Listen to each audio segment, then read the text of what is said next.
Hello friends, welcome to yogic classes. और आज की क्लास में हम लोग पढ़ने वाले हैं मोनोपोलिस्टिक कंपटीशन। इससे पहले की दो वीडियो में मैं डिस्कस कर चुका हूं आपके साथ परफेक्ट कंपटीशन है एंड मोनोपोली। तो ये तीसरा मार्केट फॉर्म है मोनोपोलिस्टिक कंपटीशन। आइए बिना टाइम वेस्ट करे स्टार्ट करते हैं इसके साथ, इसकी डेफिनेशन के साथ। तो समझिए पहले तो ये जो मोनोपोलिस्टिक है, ये एक्चुअल में जो है ना, ये कॉम्बिनेशन है किसका? परफेक्ट कंपटीशन एंड मोनोपोली का।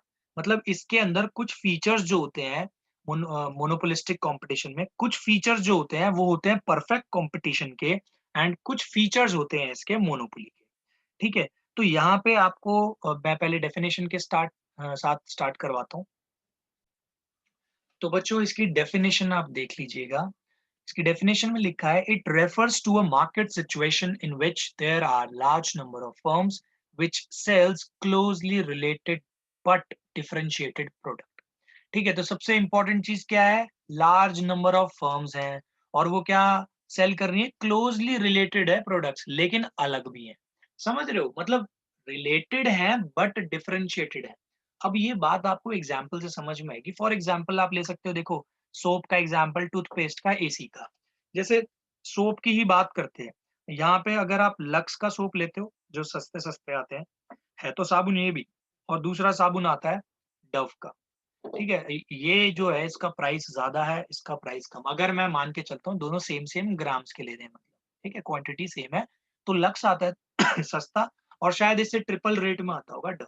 अब आप सोचोगे दोनों तो सोप है, लेकिन आप यहाँ पे देख रहे हो these both are closely related but differentiated है। अब आपको डव की क्वालिटीज कुछ और लगती होगी, लक्स की क्वालिटी कुछ और लगती होगी, तो इसलिए ये थोड़े अलग हैं बट है क्लोजली रिलेटेड। एग्जाम्पल लेते हैं टूथपेस्ट का। टूथपेस्ट में भी ऐसा ही है। अगर आप सेंसिटिव वाला कोई स्पेशल टूथपेस्ट लेते हो या कैसा भी टूथपेस्ट लेते हो, महंगे महंगे टूथपेस्ट भी आते हैं, ओरल बी का, क्या कहते हैं, क्लोज अप एंड ऑल। एक आता है सिंपल सा कोलगेट। ठीक है, कोलगेट आपका थोड़ा चीप आता है तो ये भी टूथपेस्ट, और बाकी ये वाले थोड़े से महंगे आते हैं, ये भी टूथपेस्ट है। तो ये भी क्लोजली रिलेटेड है बट डिफरेंशिएटेड है। एग्जाम्पल ले लेते हैं हम एसी का। एसी का भाई सिंपल सा पैनासोनिक का भी आता है, ठीक है, और एक आता है ओ जनरल का। ओ जनरल का भी एसी आता है। तो आपको पता ही है ओ जनरल के एसी कितने महंगे होते हैं और कंपेरेटिव टू अदर ब्रांड्स। तो ऐसा क्यों होता है? ये है तो एसी दोनों, बट इनके प्रोडक्ट क्वालिटी बहुत ही अलग है, तो ओ जनरल को अलग कंसीडर किया जाता है, बाकी सबको अलग अलग कंसीडर किया जाता है। तो इस टाइप के प्रोडक्ट्स में हम कहते हैं मोनोपोलिस्टिक कंपटीशन है। ठीक है तो यहाँ पे कॉम्बिनेशन पता है क्यों हो गया दोनों का? क्योंकि चाहे ये दोनों की देखो, मैं कॉम्बिनेशन आपको बोल रहा हूँ कि ये ना, क्या कहते हैं, परफेक्ट कंपटीशन का एंड मोनोपोली का क्या-क्या फीचर्स शेयर करते हैं। देखो, ये आपस में क्लोजली रिलेटेड है, ठीक है? तो इनके आपस में भी कंपटीशन लगता है। ध्यान रखिएगा, ये कंपटीशन लगाते हैं, इनकी जो compete करते हैं ये ब्रांड्स आपस में एक-दूसरे के साथ। तो ये तो हो गया कंपटीशन का, और यहाँ पे फ्रीडम ऑफ एंट्री भी है। कोई भी नया ब्रांड आ सकता है, अपना प्रोडक्ट बना सकता है और बेच सकता है। तो ये तो चीज़ें आपको पता है, ये परफेक्ट कंपटीशन की आ गई हैं। ये वाला जो फीचर है परफेक्ट कंपटीशन में भी होता है। लेकिन यहाँ पे एक फ़ायदा और है, ये अपने नाम के उस पर, मतलब अपने अपने प्रोडक्ट नेम के ऊपर ज़्यादा चार्ज भी कर सकते हैं, और जो कि ये करते भी हैं। तो ये क्या है ये कहेंगे कि भाई हमारा टूथपेस्ट बिल्कुल अलग है, या फिर ये कहेगा भाई मेरा जो एसी है वो बाकी एसी से बहुत अलग है, इसलिए ये जो बाकी सब 50-50 हज़ार रुपए ले रहे हैं जिस एसी के, मैं उसके लूँगा आपसे 80,000, और लोग खरीदेंगे भी। लोगों के दिमाग में एक इमेज बन जाती है, भाई वो जनरल है, नाम है इसलिए। तो यहाँ पे इस केस में अगर आप बोलोगे कि भाई ये तो अपने प्राइस भी डिफरेंट रख सकते हैं, ठीक है? इनके पास पावर है अपने प्राइस को डिफरेंट रखने की, लेकिन एक लिमिट तक। अगर ये कल को बोल देंगे कि भाई हमारा एसी जो होगा 5 लाख का होगा, तो ऑफ कोर्स तो नहीं लेंगे कोई। इसीलिए ये अपने नाम के बेस पे हायर प्राइसेस चार्ज कर सकते हैं comparative to other brands of the same product. तो इस चीज़ का ध्यान रखिएगा। तो ये इस वजह से इसका नाम पड़ा है मोनोपोलिस्टिक कॉम्पिटिशन। इसके अंदर कुछ फीचर्स मोनोपोली के होते हैं एंड कुछ फीचर्स आपके परफेक्ट कॉम्पिटिशन के होते हैं। तो आइए जानते हैं इसके फीचर्स के बारे में डिटेल। तो देखिए पहला फीचर है इसका लार्ज नंबर ऑफ सेलर्स, ठीक है? तो यहाँ पे लार्ज नंबर ऑफ सेलर्स है ना, ध्यान रखिएगा वो क्या कर रहे हैं, they are actually selling closely related products, ठीक है। तो ये क्या कर रहे हैं, they are selling closely related products, ठीक है। जो इनके प्रोडक्ट्स हैं वो क्या है, क्लोजली रिलेटेड है, ठीक है, लेकिन होमोजीनियस नहीं है, बट नॉट होमोजीनियस प्रोडक्ट्स। तो ये जो है ना, ये होमोजीनियस प्रोडक्ट्स नहीं है। फॉर एग्जांपल जैसे मैं कहता हूँ ना, आटा आटा लगभग सब जगह सेम रेट होता है, लेकिन ये चीजें ऐसी नहीं होती। मैंने अभी आपको पिछले एग्जांपल से भी बताया था, ठीक है। यहाँ पे क्या होता है बेटा, हर एक फर्म जो होती है ना, वो इंडिपेंडेंटली काम करती है और उसका लिमिटेड शेयर होता है मार्केट में। मेरा कहने का मतलब, मान लीजिए कोलगेट के बारे में, ठीक है। कोलगेट हो गया आपका, क्लोजअप हो गया आपका, क्या कहते हैं, ओरल भी हो गया। तो आपको एक बात पता होगी कि जिसके घर में कोलगेट यूज होता है, वो मतलब मैं ये नहीं कह रहा कि 100% ऐसा ही होता होगा। जिसके घर में कोलगेट यूज होता है, उसके घर में कोलगेट यूज करते रहते हैं आगे भी। जैसे किसी के पेरेंट्स कोलगेट यूज कर रहे हैं, तो आगे भी उसके घर वालों को आदत लग गई कोलगेट ही कोलगेट, तो ये फिक्स हो गया। यानी कि limited amount, limited number shares जो है ना, इसके फिक्स है, कोलगेट ही खरीदेंगे लोग इतने। फिर कुछ पर्टिकुलर लोग हैं वो क्लोजअप ही खरीदते हैं, कुछ पर्टिकुलर लोग हैं जो ओरल भी ही खरीदते हैं। तो इनके जो होते हैं, ये भी एक क्या कहते हैं, इनका जो शेयर होता है ना मार्केट के अंदर, सारे के सारे ब्रांड्स का, ये क्या होता है, ये लगभग लिमिटेड होता है। तो इसमें क्या होता है, अगर मान लीजिए जो लोग क्लोजअप खरीदते हैं, अब मान लो क्लोजअप ने अपने प्राइस मान लो 30 रुपए से सीधा कर दिए 60 रुपए, तो भाई दिक्कत तो आ ही जाएगी इनको, ठीक है। तो क्या है, इसमें भी कंपटीशन रहता है इनका। तो ऐसा नहीं करते कि ये बिल्कुल अंधाधुंध अपने रेट्स को बहुत ज्यादा बढ़ा देते हैं, लेकिन हाँ, अपने प्रोडक्ट को अलग दिखा के थोड़ा एक्स्ट्रा चार्ज ये कर सकते हैं कंपेरेटिव टू ये कोलगेट एंड क्लोजअप। मतलब ये आपस में एक दूसरे से ये दिखा सकते हैं कि हमारा प्रोडक्ट ज्यादा बेटर है, एंड क्वालिटी में अगर बेटर हुआ भी, तो क्या कहते हैं, ये अपना ज़्यादा चार्ज उससे कर सकते हैं, राइट? तो यहाँ पे लार्ज नंबर ऑफ फर्म्स जो होती है, वो कॉम्पिटिशन में होती है, ठीक है? कॉम्पिटिशन रहता है, क्यों? क्योंकि इनका लिमिटेड होता है कंट्रोल मार्केट में, और क्लोज़अप वाले मान लो वो चाहते हैं कि यार ये कोलगेट वाले भी हमारे तरफ खींचे चले आएँ। तो कोलगेट वाले एक ही तरीके से खींचे चले आ सकते हैं जब ये अपने प्राइस को थोड़ा कॉम्पिटिटिव बनाए। तो आप देख सकते हैं ये दोनों का कॉम्बिनेशन हो रहा है। एक तरफ तो क्लोज़अप अपना मनचाहा प्राइस ले सकता है ये बोल के कि भाई हमारा प्रोडक्ट बहुत अलग है और मे बी हो, और दूसरी तरफ ये चाहता है कि यार बाकियों के मार्केट शेयर भी मेरी तरफ आ जाए, तो उसके लिए इसको प्राइस को थोड़ा कम भी रखना पड़ेगा। तो इन्हीं चीज़ों की वजह से ये एक्सेसिव प्राइस भी नहीं बढ़ा सकते और कम भी नहीं रखते अपने ब्रांड नेम के चक्कर में। कभी-कभी तो ऐसा होता है, काफ़ी कंपनीज़ अपने ब्रांड नेम के चक्कर में हाई रखती है प्राइस, ऑल्दो उसमें इतनी कॉस्ट लगी नहीं होती। तो देख रहे हो आप, ये दोनों का मिक्सचर बन रहा है, मोनोपोली का भी और परफेक्ट कंपटीशन का भी। तो ऐसे-ऐसे कॉमन-कॉमन चीज़ें शेयर हो रही है। नेक्स्ट बारी आती है प्रोडक्ट डिफरेंशिएशन की, मतलब प्रोडक्ट अलग-अलग होते हैं इनके, ठीक है? क्लोज़ली रिलेटेड है, बट अलग है। एग्ज़ाम्पल मैं आपको भी बता ही दूँगा इसका। यहाँ पे क्या होता है, यहाँ पे कुछ मोनोपोली कर सकते हैं ये लोग, ठीक है? लार्ज नंबर ऑफ सेलर हैं, बट दे कैन एक्सरसाइज, ये लिख सकते हो आप इसमें, they can exercise some degree, they can exercise some degree of monopoly, some degree of monopoly through कैसे आ सकती है मोनोपोली, जैसा आपको मैंने बताया कि ये अपने प्रोडक्ट को बहुत अलग बता सकते हैं, कर सकते हैं रियलिटी में, थ्रू प्रोडक्ट डिफरेंशिएशन, ठीक है? प्रोडक्ट अपना बिल्कुल अलग बता के कहेंगे हमारे प्रोडक्ट में ये है। फॉर एग्जांपल आप आजकल देख सकते हो टेलीविज़न, स्मार्ट टीवी के अंदर भी कितने सारे वेरिएंट्स आ गए हैं। एक स्मार्ट टीवी की कंपनी है, वो कहते हैं हमारे स्मार्ट टीवी में इतने क्वालिटी की एचडी वीडियोज़ चलेंगी, इतनी क्वालिटी पे सारी चीज़ें रन करेंगी। हमारे क्या कहते हैं टीवी के अंदर अलग टाइप के सेंसर्स, मतलब उन्होंने बहुत सारी डिफरेंशिएटेड चीज़ें दे दी। तो जहाँ पे एक बंदा अपना स्मार्ट टीवी 30,000 का बेच रहा है, तो वही सेम क्या कहते हैं, मतलब होगा वो भी स्मार्ट टीवी, बट उसके अंदर काफ़ी सारे एक्स्ट्रा फीचर्स होंगे, वो 1 लाख का भी बेच रहा होगा। तो वो 1 30,000, तो वो कोई पागल तो है नहीं कस्टमर जो 1 लाख देने को तैयार है। 30,000 का टीवी उसको मिल रहा है। वो क्यों दे रहा है?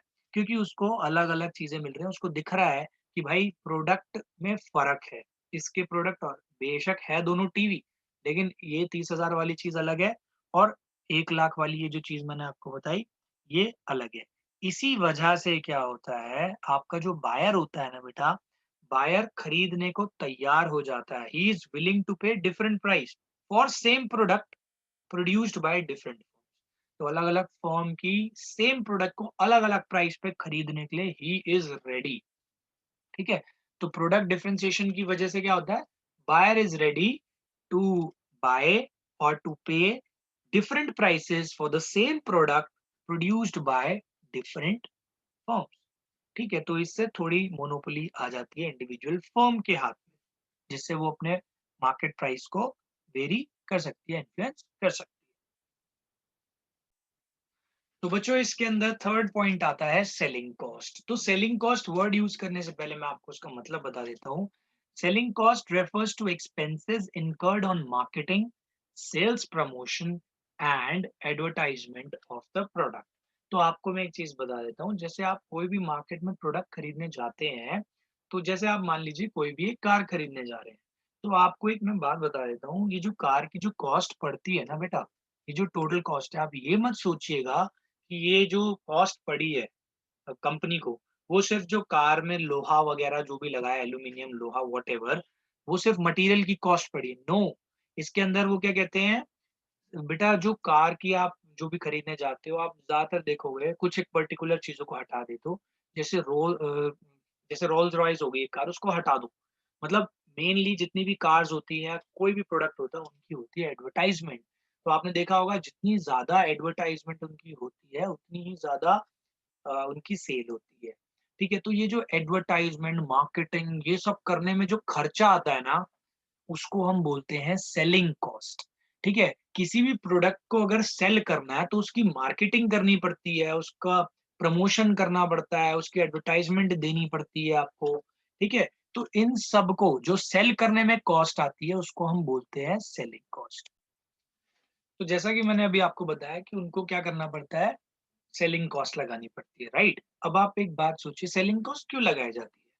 यहाँ पे बेटा जैसे सोनी का मैंने बताया आपको, मान लीजिए दो टीवी हैं, एक रियलमी का है, एक सोनी का है।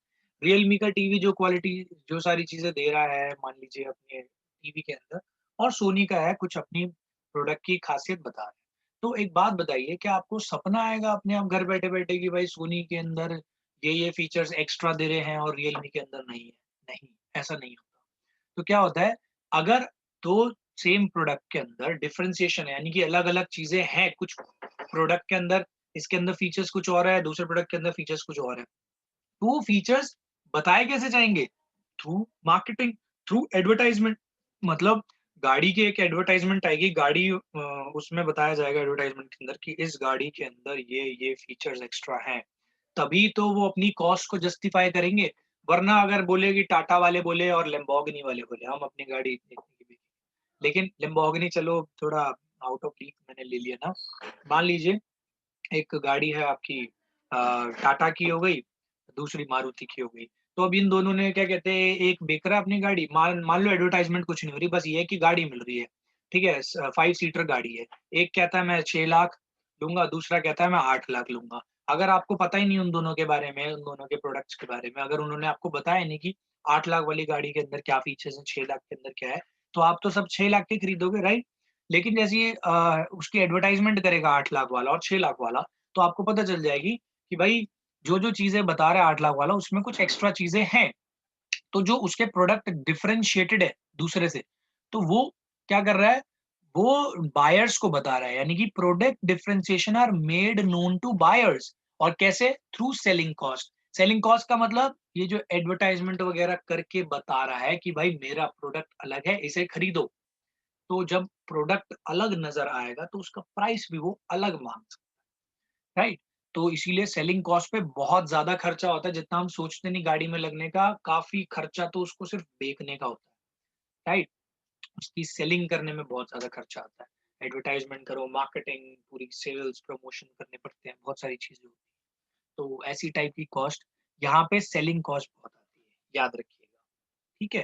तो ये ऐसा मोनोपोली और उसमें इतना नहीं होता था, क्योंकि मोनोपोली में तो भाई एक सिंगल प्रोडक्ट है। अब उसकी क्या ही करेंगे, एक ही चीज़ है मार्केट में, जाओ खरीदो, ठीक है? उसमें आपको अलग-अलग वेरिएंट्स नहीं मिल रहे हैं। और परफेक्ट कॉम्पिटिशन में तो क्या ही करना है, अब आटे की वो इतनी करेंगे नहीं, ब्रांड की एक बार को कर लेते हैं एडवर्टाइज़मेंट, बट आटा तो हर जगह सेम सा ही मिलता है।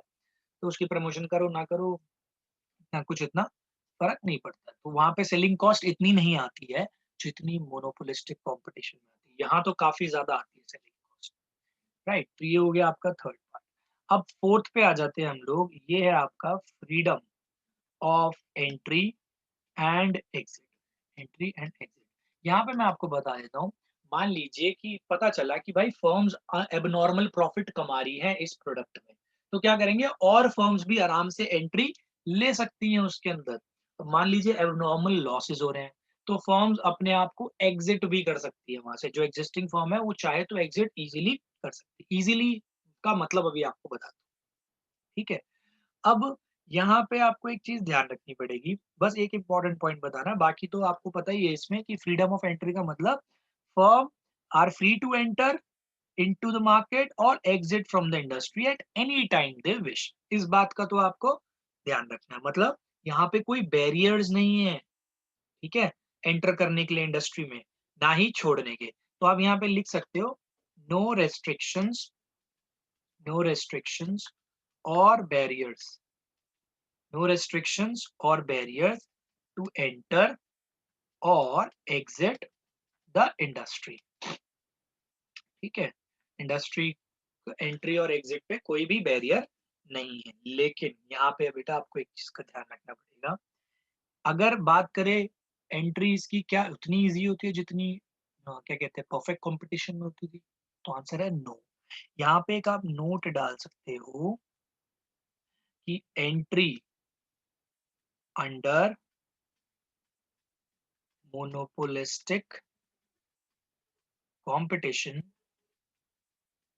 is not as easy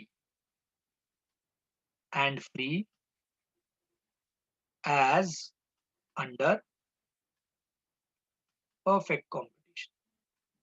perfect competition में तो सबसे आसान होता है, ठीक है, इससे तो काफी आसान होता है परफेक्ट कंपटीशन में आना।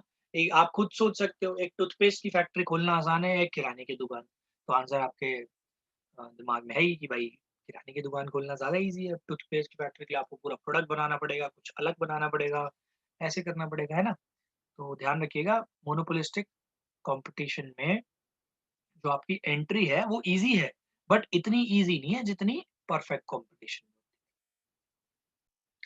तो बच्चों अब है फिफ्थ है लैक ऑफ परफेक्ट नॉलेज। अब आप खुद सोचिए, पहले इसको पढ़ने से पहले ये देखिए, दो प्रोडक्ट है ए और बी।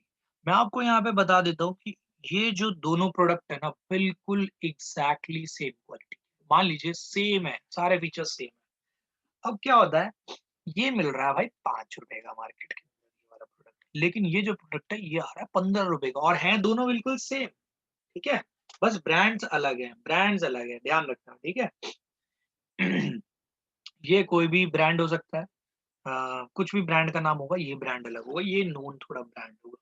अब आप एक बात सोचिए, आपके पास ठीक ठाक पैसे हैं, तो आप कौन सा खरीदना पसंद करोगे, ये जो ब्रांड वाला है ज्यादा, ये, या लेस नोन ब्रांड 5 रुपए का?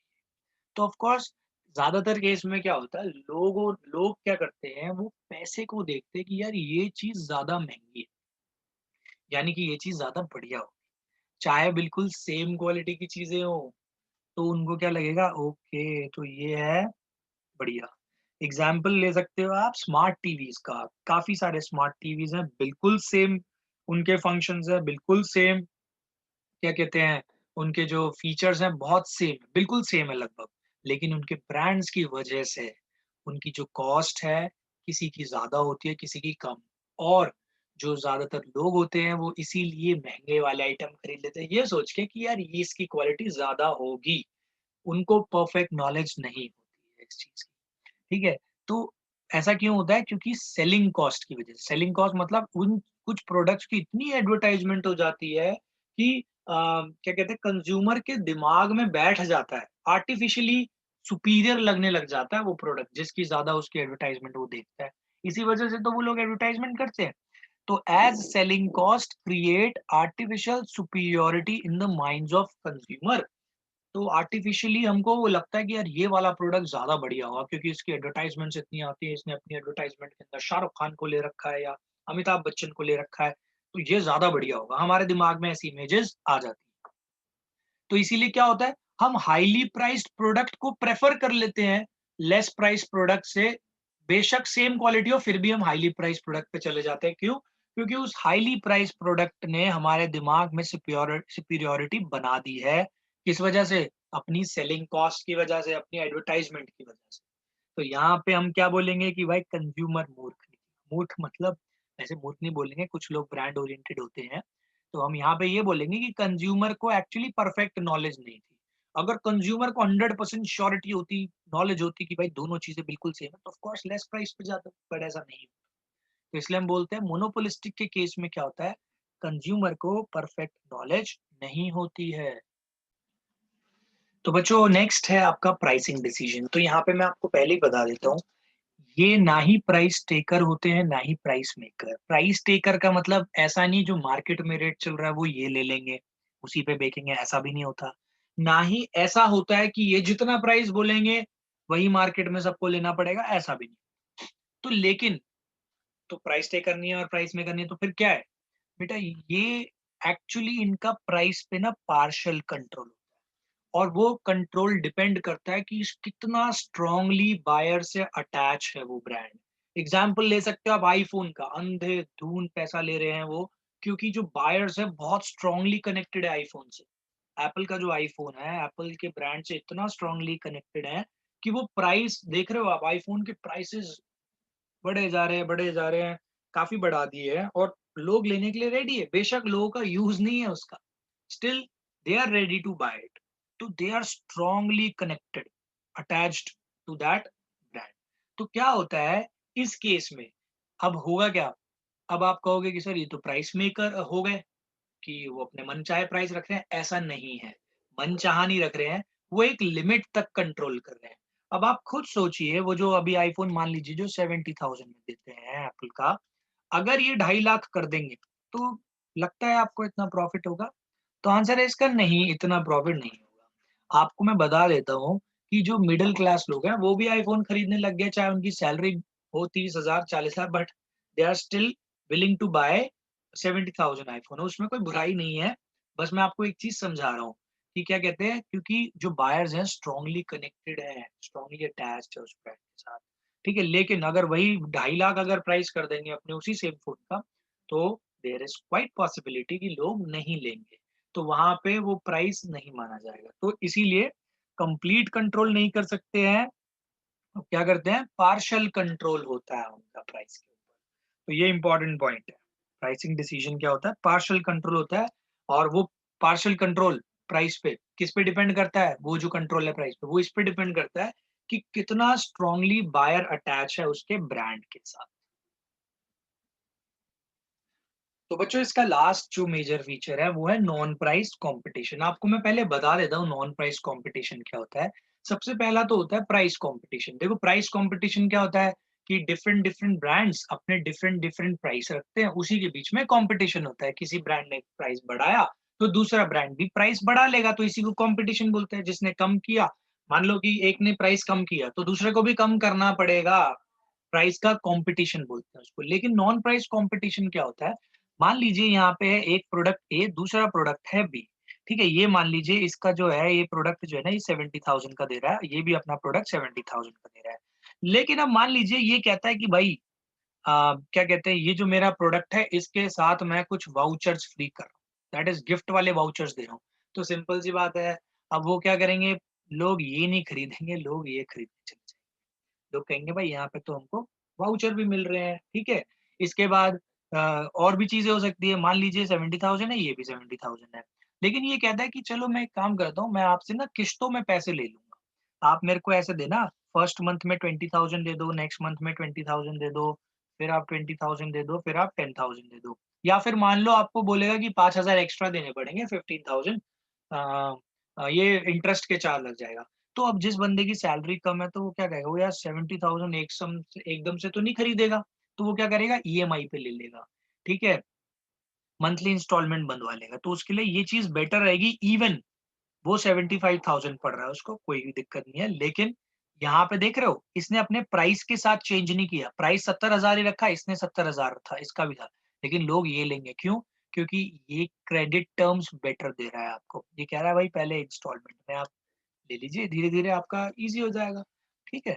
तो ये क्रेडिट में आ गया, तो प्राइस बिना चेंज करे नॉन प्राइस कॉम्पिटिशन बोलते हैं इसको, ठीक है? तो अब आप देखो क्या लिखा है, it refers to competing with other firms by offering free gifts, making favourable credit terms etcetera without changing price of their own product, ठीक है? और भी काफ़ी तरीके होते हैं, बस अपना प्रोडक्ट के प्राइस को चेंज नहीं कर रहे, कुछ आपको एक्स्ट्रा चीज़ें दे देंगे, फ्री गिफ्ट वाउचर्स दे देंगे, कूपन कोड दे देंगे अप्लाई करने के लिए, लेकिन वो प्राइस चेंज नहीं कर रहे। इस चीज़ का ध्यान रखिए, ठीक है? और फिर कॉम्पिटिशन क्रिएट कर रहे हैं नॉन प्राइस का। तो मोनोपोली के अंदर, मोनोपोली कह रहा हूँ सॉरी, मोनोपोलिस्टिक कॉम्पिटिशन के अंदर non price competition plays an important role. तो इस चीज़ का आपको ध्यान रखना पड़ेगा, ठीक है? तो प्राइस कॉम्पिटिशन और नॉन प्राइस कॉम्पिटिशन आप ध्यान रखना, प्राइस कॉम्पिटिशन परफेक्ट कॉम्पिटिशन में होता है, ठीक है? नॉन प्राइस कॉम्पिटिशन इतना नहीं होता उसमें, राइट? तो ये सेल्स को प्रमोट करने के लिए होता है आपका नॉन प्राइस कॉम्पिटिशन। तो ये हो गए हमारे 7 फीचर्स ऑफ मोनोपोलिस्टिक कॉम्पिटिशन। तो बच्चों अब हम लोग करने वाले हैं demand curve under, sorry perfect competition नहीं है, this is under monopolistic competition, ठीक है? तो मोनोपोलिस्टिक कॉम्पिटिशन के अंडर में हम डिमांड कर्व क्या है, मोनोपोलिस्टिक कॉम्पिटिशन में डिमांड, ठीक है? तो यहाँ पे देखिए इसका डिमांड कर्व बहुत सिंपल सा है, ऐसा क्यों है यहाँ पे आप समझिए। डिमांड जो होती है यहाँ पे बेटा, अगर किसी भी कंपनी को अपने क्या कहते हैं क्वांटिटी ज्यादा बेचनी है, उसकी डिमांड इंक्रीज करानी है, तो क्या होगा? एक्चुअल में ये कैसे हो सकता है? प्राइस को डिक्रीज करके हो सकता है, ठीक है? तो यही इंपॉर्टेंट फैक्टर है इसके अंदर। यहाँ पे ध्यान रखना है, firm can sell more output only by reducing the price of its product, ठीक है? अब आप सोचोगे मोनोपोली का भी यही ग्राफ था और इसका भी यही ग्राफ है, तो यहाँ पे मैं एक चीज आपको क्लियर कर देना चाहता हूँ, मोनोपोली के केस में वो ज्यादा इलास्टिक नहीं था, यहाँ पे ये ज्यादा इलास्टिक होता है। तो इलास्टिक का मतलब ये हो गया कि देखिए, मोर इलास्टिक का मतलब आपको समझना है, मोर इलास्टिक का मतलब वहां पे स्लाइट वेरिएशन प्राइस में आएगा, तो डिमांड में काफी ज्यादा फर्क आ जाएगा, ये होता है मोनोपोलिस्टिक के केस में। लेकिन मोनोपोली में ऐसा नहीं है कि स्लाइट चेंज होने से डिमांड में फर्क नहीं आता, ठीक है? तो यानी कि आप यहाँ पे क्या मेन चीज जो समझने की है, आप ये समझ सकते हो यहाँ पे कि ये जो अंडर मोनोपोलिस्टिक है ना, this curve is more elastic than of monopoly. Monopoly का कर्व भी देखने में एग्जैक्टली सेम लगेगा जैसा कि आपको मोनोपोलिस्टिक का लग रहा है, लेकिन इन दोनों में डिफरेंस ये है, ये वाला जो कर्व है मोनोपोलिस्टिक का, ये ज्यादा इलास्टिक है, more elastic as compare to demand curve under monopoly. इसको ध्यान रखिएगा, ये काफी ज्यादा इंपॉर्टेंट इसमें पार्ट है। इसके बाद एक चीज तो क्लियर है कि जैसे ये डाउनवर्ड स्लोपिंग जा रहा है, इसकी शेप है डाउनवर्ड स्लोपिंग, यानी कि नेगेटिवली स्लोप्ड डिमांड कर्व है, तो हमेशा ध्यान रखिए जब ऐसी सिचुएशन आती है तो marginal revenue is always less than average revenue. क्यों? क्योंकि अगर आप नंबर ऑफ यूनिट्स आप तभी बढ़ा पाओगे जब आप अगली क्वांटिटी को थोड़ा सस्ता बेचोगे, तो मार्जिनल रेवेन्यू ऑफ कोर्स कम ही होएगा एवरेज रेवेन्यू से। तो इस चीज का भी आपको ध्यान रखना है। तो ये हो गया आपका demand curve under monopolistic competition. तो मोनोपोलिस्टिक कंपटीशन के फीचर्स आपको पता है, मोनोपोली के पता है, परफेक्ट कंपटीशन के पता है, तो आप इन सब के डिफरेंशिएशन भी अपने आप से बना सकते हैं कि क्या-क्या डिफरेंसेस इनमें होते हैं, क्या-क्या सिमिलैरिटी इनमें होती है। ये सारी चीजें आप बाकी पुरानी वीडियोस को देख के कंबाइन करके पढ़ सकते हैं, तो आपको पता चल जाएगा इनमें मेन मेन डिफरेंसेस क्या है। तो बच्चों आज की क्लास में सिर्फ इतना ही। आई होप आपको ये वीडियो समझ में आई हो। अगर ये आपको वीडियो समझ में आई हो, please share this video with friends, hit the like button, also hit the bell icon. अगर आपको कुछ समझ में नहीं आया हो, you can let me know in the comment section, and मिलते हैं नेक्स्ट क्लास में। तब तक के लिए thanks for watching yogi classes, और हाँ, सब्सक्राइब करना ना भूलिएगा इस चैनल को। बाय।